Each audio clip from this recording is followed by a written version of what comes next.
Hello everyone and welcome to another Fight of the Night review. I apologise if I don't move around much, but this is the reason.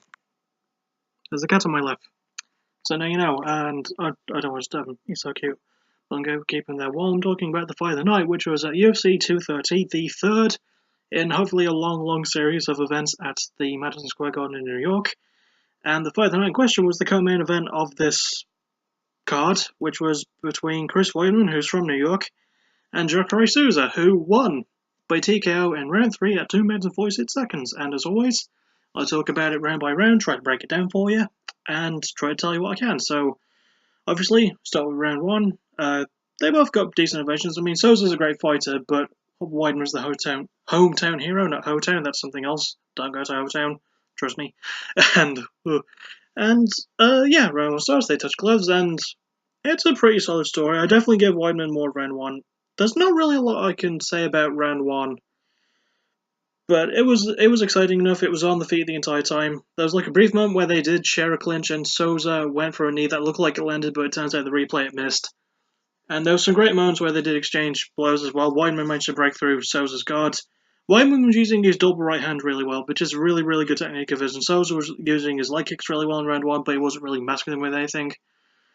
And that's basically the main story of round 1. There wasn't a lot of clinch game, but they were both standing up. They were both landing really good shots. Nothing super duper big. There was a moment where Weidman did knock Souza down, I think, or at least he landed something that got Souza's attention. And I think it was like 2 minutes into the first round. So yeah, they did share a pretty good first round. Round 2 was probably I was going to say it's my favorite round of the fight, but it was just a great fight. And round 2 is definitely where things started to pick up more. Weidman was stuck to his plan more, and I definitely give Weidman round 1, but it was a lot more evened out, and especially when Souza started landing body lefts. He landed vicious left hooks to Weidman's body, and the right side of him was just red all over. It was so brutal. But it was a really good game plan from Souza, and it was a really good round. There was just great moments, like Weidman landing his punches, and Souza eventually walking down Weidman landing a string of combos on his own.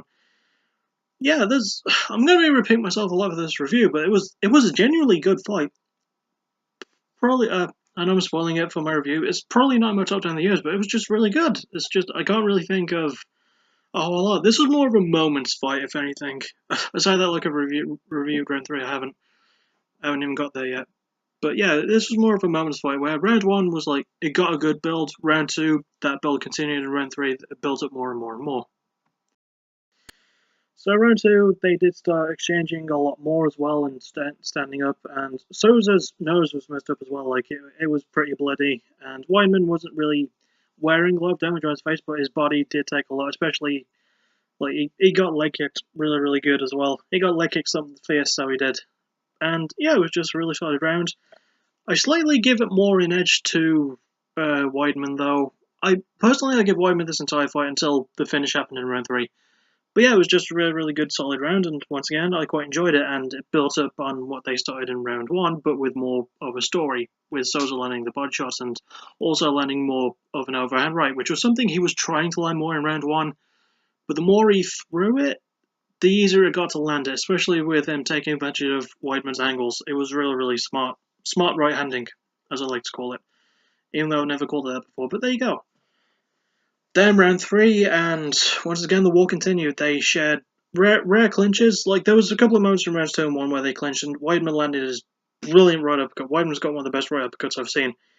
And yeah, it was just really good back and forth again. And eventually in round 3, Souza got the better of Weidman, backed him up against the cage.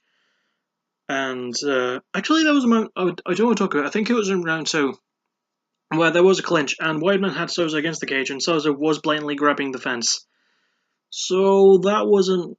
And the referee was Dan Miragliotta, who was one of the best refs in the biz, and he didn't really catch on to that, but then again, because of how close they were to the cage, it was kind of difficult to see that, especially from Dan's angle. So, yeah, I just know because the commentator said it. I didn't spot it, so anyway. Yeah, round 3, it was more of the same, really. Really good stand-up work, and eventually Souza landed a huge right hand that knocked down Weidman, and he thought the fight was over, and the referee said it wasn't, and everyone else was sort of like, it should have been. And then Dan didn't say the fight was over, and then Souza just decided, all right. Then he hopped on Weidman, landed a few more punches, and then the fight was over. That didn't really make a lot of sense to me. The referee stoppage was kind of weird, and the fact that I don't really have a lot to talk about in regard to this fight, even though it was a really good fight, does lower it on my list for the year. I mean, it's not going to be on the list of the year, but it was really, really good while it lasted. I just can't really think of a whole lot that stood out, you know? I mean, it was a big moments fight. You know, it built up more and more. Round two was probably my round of the fight, and it was just really, really enjoyable.